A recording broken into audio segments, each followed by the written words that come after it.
Todos saben que hoy en día gran parte de los virus, gusanos y bichos raros que andan dando vuelta, el malware que anda dando vuelta por el mundo, en realidad no es como era en otra época, un experimento hecho por alguien que quiere simplemente investigar o que quiere demostrar sus habilidades, sino que hoy en día se hace por organizaciones que tienen fines concretos. Gran parte de los malwares que circulan en Internet lo que hacen es tomar control de los equipos y integrarlos a lo que se conocen como botnets, redes de computadoras zombies que están en realidad trabajando para alguien. Es posible que su computadora hoy en día esté infectada con algo y alguien esté controlando la suya junto con otros cientos de miles y las esté usando para distribuir spam, para hacer ataques por denial of service contra alguien, para hackear algo, usando su computadora y su conexión de acceso a Internet, señor. Hay un grupo de investigadores de la Universidad de California en Santa Bárbara que lograron infiltrarse por 10 días y tomar el control de una red conocida como Torpig, una de estas redes de máquinas zombies. Hay un artículo bastante interesante que han emitido, busquen en Google sobre Torpig y van a encontrar la información emitida por este grupo.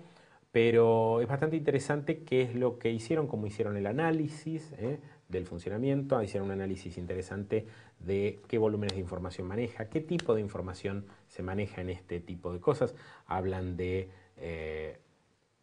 la observación de cerca de 70 gigabytes de datos capturados de las máquinas de los usuarios infectados por estos malwares.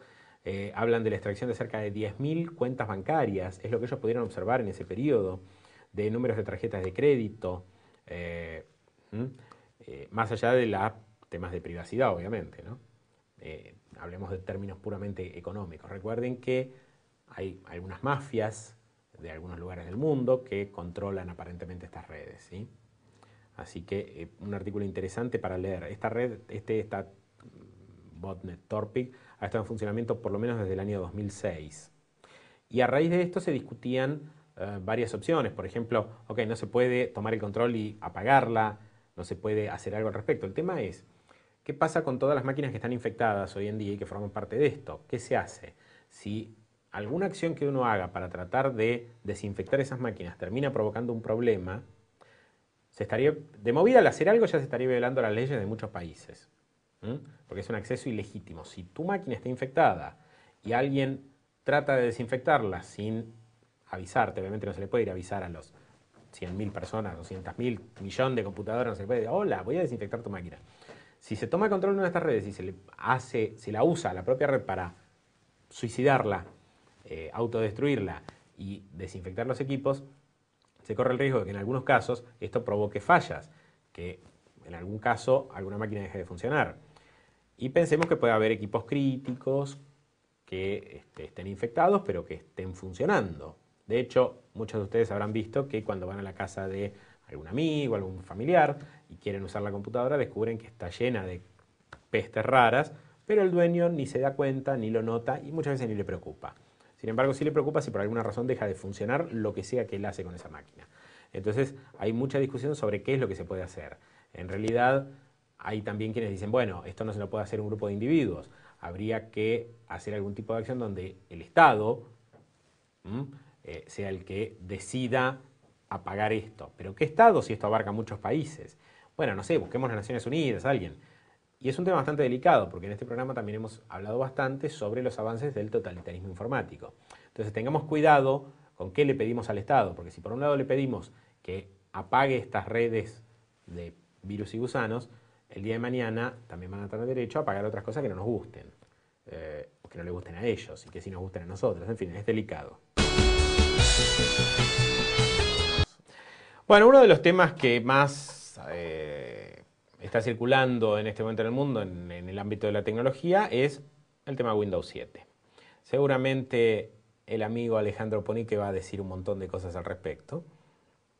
Yo me voy a limitar a algunos comentarios sobre lo que está circulando. Por un lado, quizás ya sabrán, una de las ideas es que Windows 7 incorpore un Windows XP adentro. ¿Sí? La idea es que haya una cierta estructura de virtualización por la cual se pueda correr el software de Windows XP como si hubiera un XP metidito adentro del Windows 7 para favorecer el proceso de migración, para favorecer la compatibilidad con aplicaciones viejas y para favorecer el proceso en sí de migración. Tengan en cuenta que XP es un sistema operativo que está desde hace muchos años, ¿sí? Hace un montón de años que está. Entonces hay una base instalada muy importante y en particular las empresas son reacias a hacer cambios así violentos de sus plataformas instaladas. Piensen que muchas empresas hoy en día todavía siguen corriendo sobre 2000. 2000 fue digamos, el primer sistema operativo de Microsoft que empezó a considerarse más o menos sólido por cierto sector de la industria y recibió, digamos, buena acogida en su momento por su estabilidad. Era una mejora importante con respecto a NT. Todavía hay muchos sistemas que siguen usando 2000. Hay muchos sistemas usando XP. Entonces, la incorporación de un XP adentro de Windows 7 parecería ser una medida para favorecer todo este proceso de migración. Ahora, algunos de los que han testeado al Release Candidate de Windows 7 dicen que no sería mucho más rápido que Vista, lo cual suena razonable, ¿sí? Y que sería consistentemente más lento que XP, lo cual también es de esperarse. En definitiva, muchos dicen que en el fondo Windows 7 es Windows Vista disfrazado de otra cosa. Es una vuelta de tuerca para volver a sacar Windows Vista con otro nombre, con algunos cambios. Hay otra gente que dice que no, que Microsoft entendió que los usuarios estaban buscando otra cosa y que bueno, esta vez está apuntando más en la dirección hacia donde los usuarios quieren y no hacia donde ellos querían ir.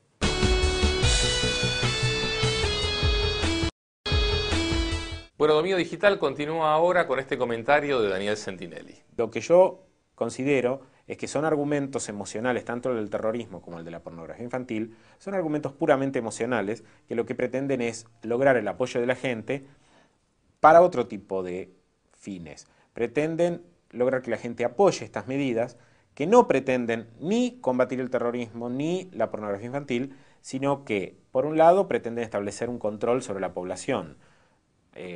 Todos habrán leído lo que ha pasado últimamente en Irán luego de las elecciones. Imaginen qué es lo que puede pasar si este tipo de control de la población y de lo que la población puede decir en Internet empieza a ocurrir en los demás países del mundo.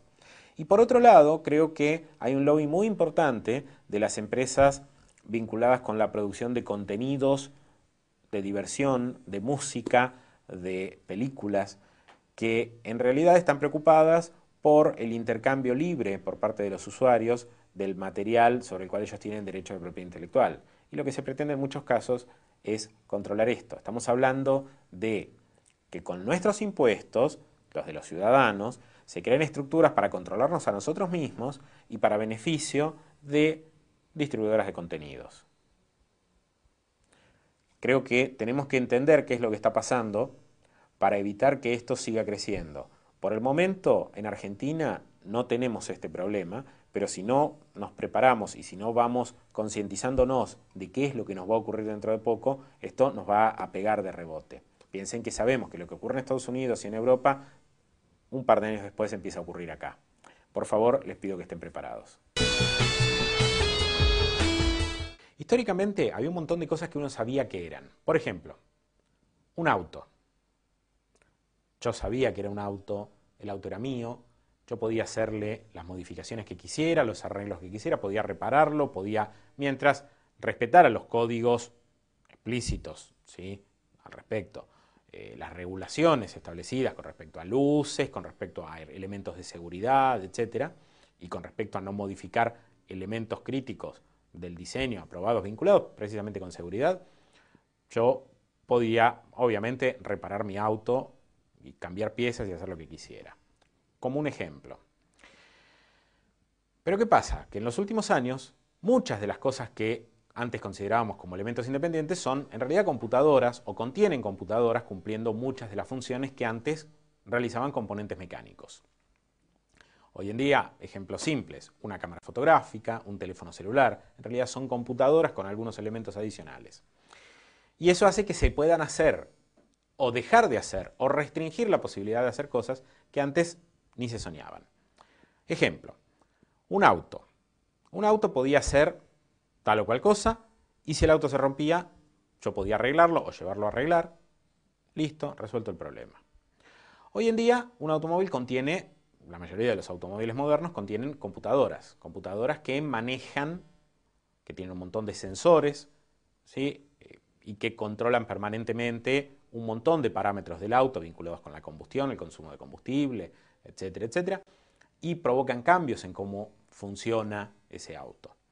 No solo eso, para la reparación de muchos de los problemas, hoy en día no se sacan tornillos, se sacan piezas y se mira como antes, sino que simplemente se conecta una computadora a la computadora del auto, hay diálogos entre estos equipos y se pueden diagnosticar fallas justamente a raíz de estos sensores. Fallas que inclusive a veces se pueden diagnosticar antes de que se manifiesten porque la computadora que está controlando el funcionamiento del auto corrige parcialmente ciertos problemas antes de que sean críticos, pero ya se puede diagnosticar y se puede resolver el problema antes de que nos explote en la cara.